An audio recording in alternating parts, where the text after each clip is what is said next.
Halo bro, Assalamualaikum warahmatullahi wabarakatuh. Kembali lagi dengan saya Dafan Mulifa di Mulifa Channel.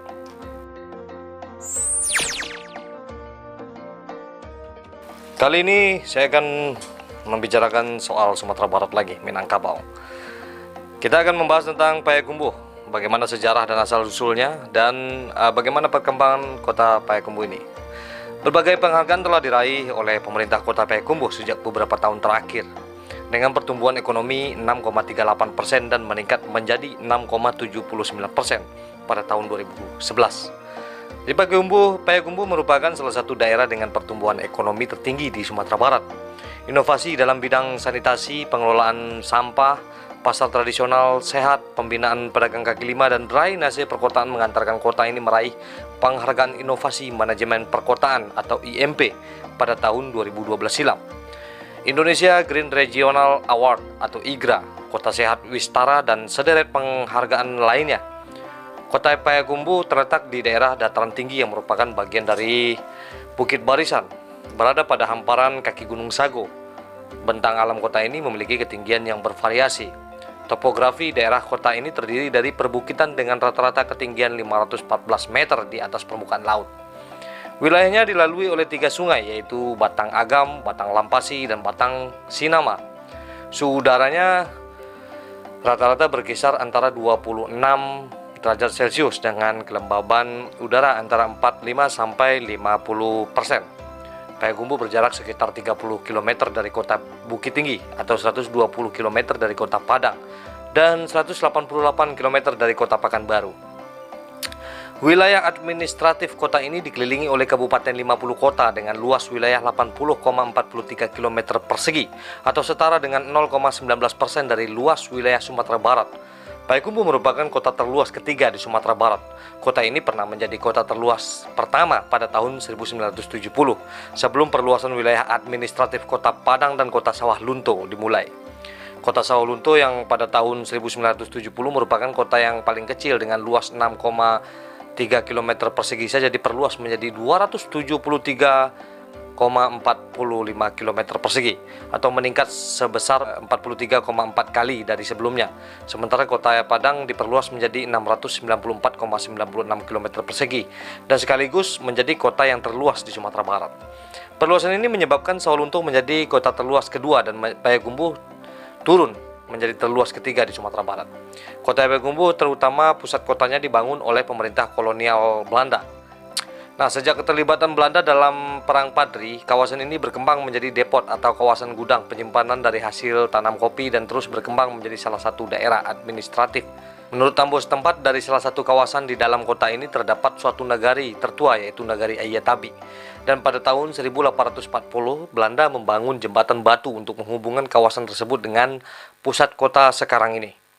Nah, jembatan itu sekarang dikenal juga dengan nama Jembatan Ratapan Ibu. Nah, jika ingin tahu tentang kisah Jembatan Ratapan Ibu, bisa dilihat di sini. Sebelum kemerdekaan telah menjadi pusat pelayanan pemerintahan Payakumbuh. Nah, perdagangan dan pendidikan terutama bagi Luhak 50 kota. Pada zaman Belanda, Payakumbuh adalah tempat kedudukan asisten residen yang menguasai wilayah Luhak 50. Dan pada zaman Jepang, Payakumbuh menjadi pusat kedudukan pemerintahan Luhak 50. Kota Payakumbuh sebagai pemerintah daerah berdasarkan Undang-Undang Nomor 8 Tahun 1956 tanggal 19 Maret 1956 yang menetapkan kota ini sebagai kota kecil. Kemudian ditindaklanjuti oleh Peraturan Menteri Dalam Negeri Nomor 8 Tahun 1970 tanggal 17 Desember 1970 menetapkan kota ini menjadi daerah otonom pemerintah daerah tingkat 2 Kota Madya Payakumbuh.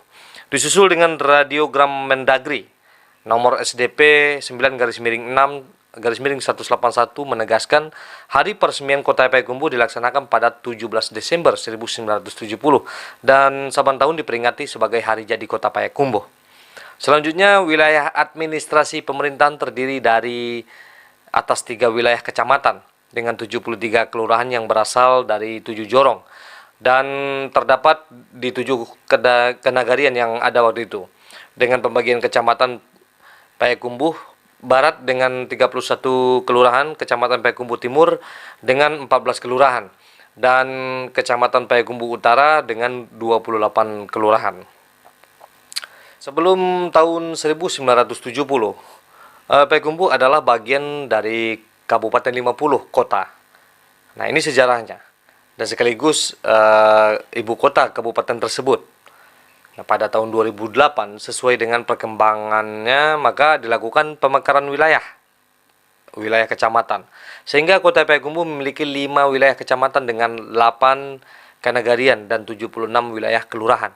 Pada tahun 2014 dan 2016 terjadi penggabungan beberapa kelurahan yang wilayahnya kecil dengan sedikit penduduk. Sehingga jumlah kelurahan menyusut menjadi 48 kelurahan. Di sini saya akan mengutarakan apa saja yang menjadi ciri khas dari Payakumbuh, baik dari makanan dan juga pariwisatanya. Jadi Kota Payakumbuh ini dikenal memiliki makanan khas, diantaranya yaitu botiah dan galamai. Selain itu terdapat juga makanan khas lainnya seperti boreh, rondang, kipang, rondang bolu, rondang tolua, dan martabak tolua. Nah, pada Nagari Tiakar dikenal makanan khasnya bernama paniaram, yaitu kue dari beras ketan dicampur gula enau. Beberapa kawasan wisata di kota ini antara lain yaitu Ngalau Indah, Ngalau Sompi, Puncak Simarajo, Panorama, Ampangan, dan sebagainya. Selain itu, pertunjukan Pacu Iti merupakan tradisi yang khas yang setiap tahunnya diselenggarakan pada negari-negari yang ada dalam kota ini. Juga menjadi salah satu atraksi pariwisata di Kota Payakumbuh ini. Nah, itu beberapa cerita tentang Payakumbuh yang bisa saya utarakan. Jika teman-teman atau kawan-kawan di luar Sumatera Barat yang ingin datang ke Kota Payakumbuh dengan keindahannya dan keunikannya, silakan saja datang. Dan mungkin banyak oleh-oleh yang bisa diambil, oleh-oleh yang bisa dibeli, yang dibawa pulang dari sana. Seperti biasanya, majulah Minangkabau, majulah Indonesia bersama saya Davan Mulifa, selalu di Mulifa Channel. Assalamualaikum warahmatullahi wabarakatuh.